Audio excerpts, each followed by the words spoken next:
right, today I'm going to make some snacks. My house is empty of snacks right now, so I'm going to make some homemade granola bars. These are similar to a Cliff Bar.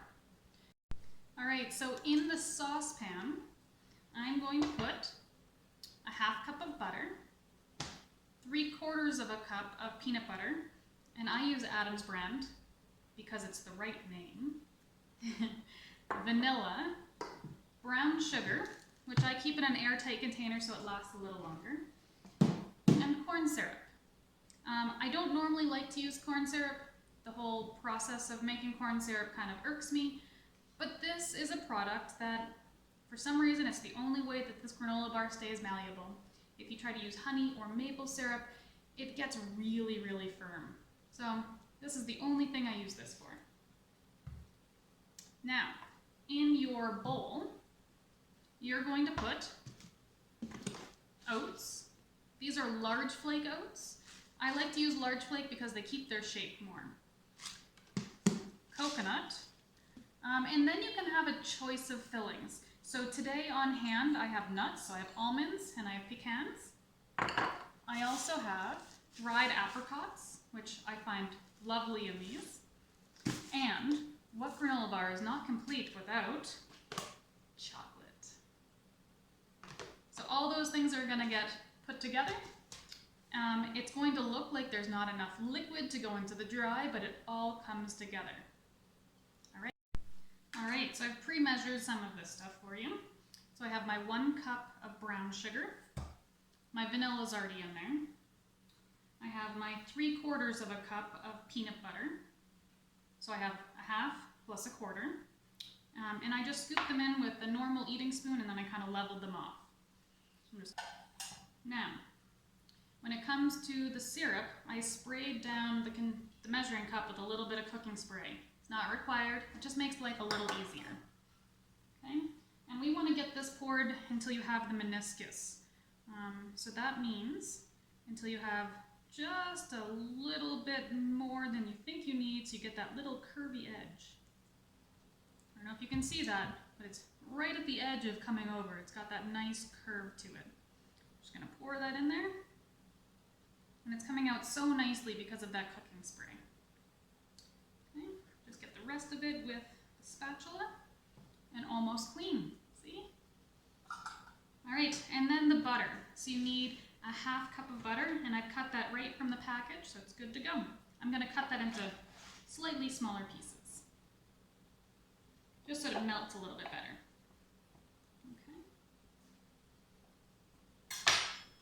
Before all this, I did wash my hands, but now I'm all greasy again, so I'm going to have to go wash again. I'll be right back with you. All right, so before we get the saucepan going, we need to get the stuff that's dry pre-measured so we can pour the hot liquid directly into it. So, in a mixing bowl of a decent size, we want to get 3 cups of oats. Okay. Just kind of lightly pressed. There's 1, 2,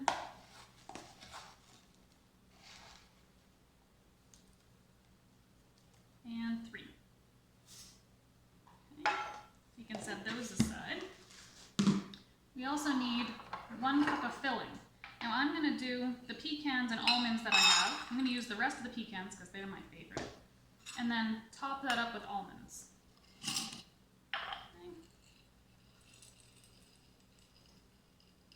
If you go a little extra, it's not going to hurt.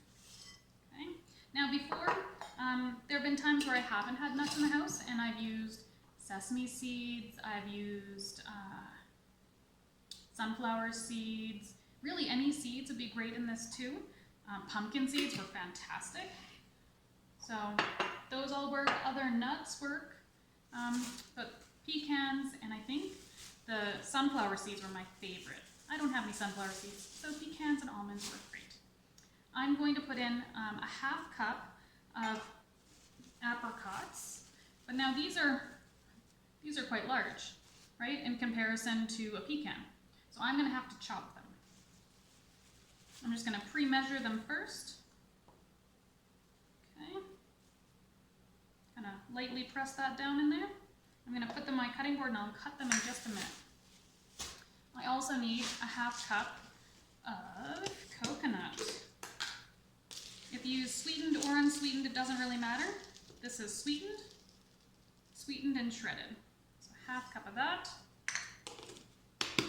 And you need 1 cup of chocolate chips. Yum. Okay. There's a half cup and 1 cup. Now I'm going to pause and I'm going to cut up those apricots so they're about the same size as the almonds and pecans. And then we'll be ready to mix. Alright, the apricots have all been chopped, so they're just kind of the same size as the almonds. It's a rough estimate. So I dig for some almonds here. Right? They're kind of similar in size, so no longer giant. I'm just going to drop them all in the bowl and then give this a good mix.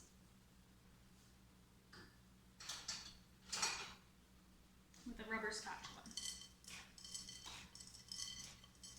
If you see anything clumping together like your coconut, just kind of break it apart with your fingers.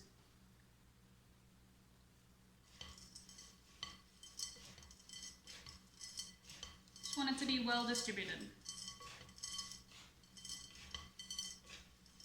And if you're like me, you might have to sweep the floor afterward. Messy mixer. All right, that looks thoroughly mixed, so now we're gonna go over and start boiling our liquid in the saucepan. Come on over. All right, so I'm gonna bring this mixture to a boil over high heat. It needs to boil for great big boils for about 30 seconds, and then we're ready to go. So come on over and take a look in the pan. All right, so I'm just mixing here. Hope you guys can see this. I am just combining everything until it comes to a melt, a good melting point, and then we're waiting for it to boil. You can see some of it's already starting to get nice and thin, whereas other parts are still pretty thick. So that brown sugar needs to mix with the liquid so that it gets wetted, and then it will melt a little easier. So it doesn't look pretty, but it will taste really good. I'll bring you back when it's boiling so you can see what it looks like. All right, so it's starting to get nice and warm along the sides. So I'm going to turn this down a little bit because we don't have everything melted yet. So I'm just going to try to break up that butter so that it melts nicely. So we don't want just part of it boiling, we want the whole mixture to boil. So you do kind of have to keep an eye on it and keep it moving. That's really important here.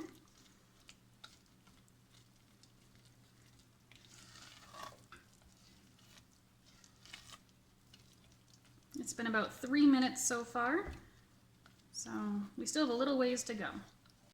Now some of the chunks that you see in here are because my peanut butter is a chunky peanut butter. So don't worry about that. I just want to see the butter all melted. All right, I'm going to turn this back up on high. It's now been 4 minutes. So now we want to bring it to a boil.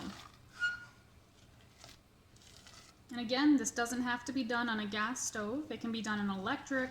It can be done on one of those smooth tops. The stove top doesn't matter. The ingredients are what matters. So you can see here that it's starting to really come to a boil on the sides. We want to get everything. I want to stir it constantly to kind of get that hot from the sides mixed into the center. You'll see it come together here in just a minute.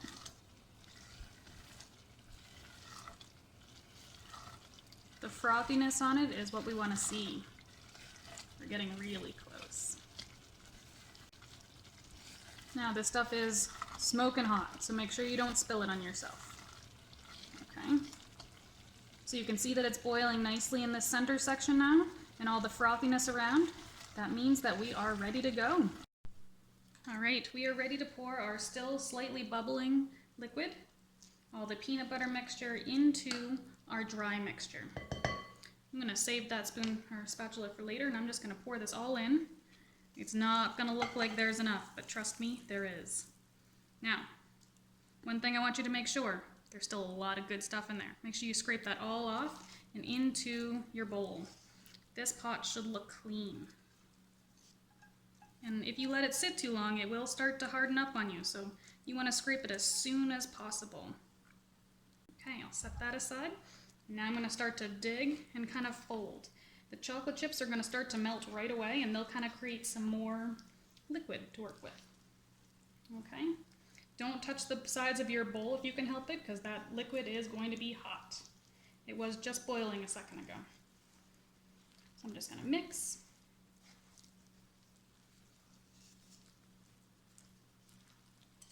Oh, and spill.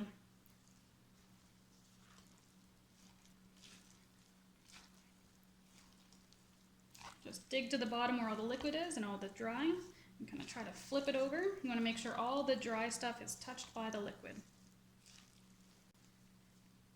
And this is the point where you're starting to question whether you measured things properly, because it's still very dry.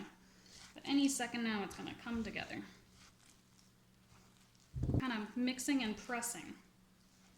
Okay? You can see that I'm kind of pressing the dry stuff into the wet. Ooh, the side of that bowl is still quite hot, so you have to be careful. All right, I think we might be mixed here. I'm just going to do a quick look around. I'm not seeing any more dry in there. All right, so at this point, you could just eat it. It tastes really good. Apricot, nutty, and chocolatey. So good. But what we're going to do is we're going to bake this. So you're going to take your 8-inch glass pan, or 8-inch square pan, doesn't have to be glass, and your parchment paper, which I pre-cut. Now remember, when it comes to parchment paper, this isn't going to fit in the pan nicely. So the trick is to crinkle it up and then carefully unwrap.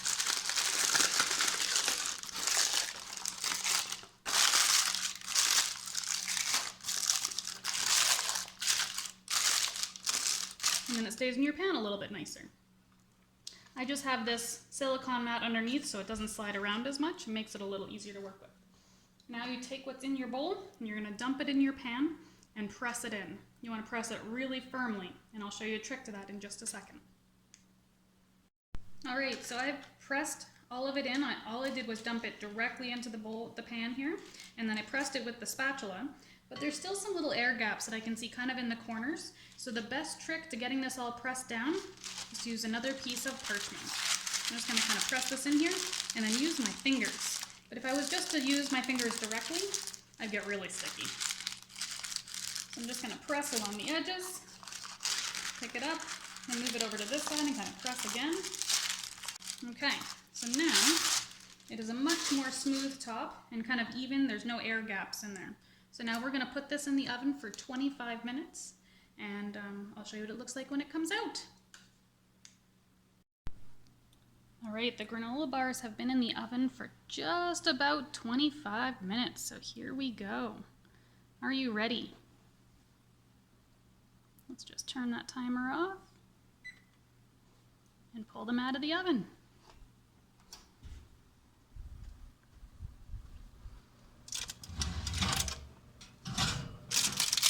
It's not going to look like a cookie. It's still going to look kind of moist, and that is okay, because now we're going to let it cool, unheated, just on the stovetop, cool down for quite a while, like an hour or two, maybe even a little longer. I'll show you how to cut them once they're cool. The granola bars have finished cooling. I didn't get around to cutting them yesterday, so we're going to cut them today. I just put this nice little lid on to keep it safe. Just remove the lid. And now because I put parchment paper in here, all I have to do is lift out. Okay? Now, the pan is a little bit dirty. There was a little bit of seepage underneath the paper, so it'll be a quick wash in the sink, but not hard. And the parchment paper made it way easier to remove these. So what I'm going to do is I'm going to cut this in half, okay? And I did wash my hands before I started. Okay, so now I have 2 sections, and I'm going to cut these into smaller bars this way. Okay, and I like to make them a little bit skinny this way, which looks wrong, but then you have this great bar this way. So there you have it, a nice granola bar, full of all sorts of protein and sweet goodness. I hope you guys make these at home and enjoy them.